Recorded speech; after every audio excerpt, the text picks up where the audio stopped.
This week's Parsha has a really strange situation. Bilaam is asked to go and curse the Jewish people, and he asks God whether he should do it or not, or he waits to hear what God tells him. And God tells him, don't go and do it.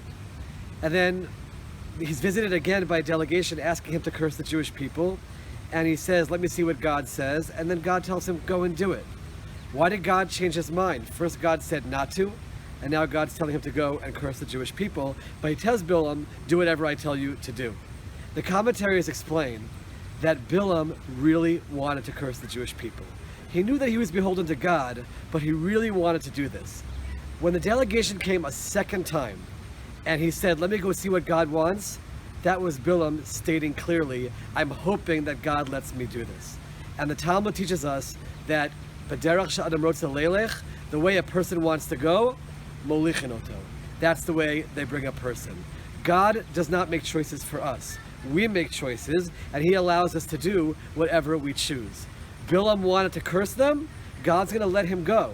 In the end, God stops him from doing it. But Bilaam made the choice to curse them, and Bilaam is going to be punished for it. God already told him not to do it. God made it clear what he wanted. And nevertheless, Bilaam wanted it. God allowed him to do it. We see this further during the story as Bilaam's going to curse the Jewish people.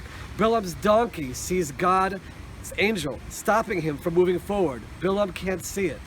At a certain point, God opens Bilaam's eyes and he sees it. The donkey was there to stop Bilaam from cursing the Jewish people, but he wanted it so badly, he couldn't even see God stopping him from doing this.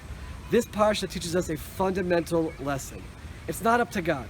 It's up to us. We're the ones who make choices. And if we really want to do something, even if it's bad, God's not going to stop us. God will help us do good, or God will open the door for us to do bad.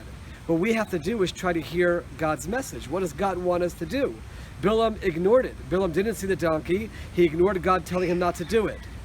We have to open up our eyes, learn the Torah, learn what God wants us to do, learn from the experiences around us, and try to even see messages that God is sending us and make the right choices. Wishing everyone a Shabbat Shalom.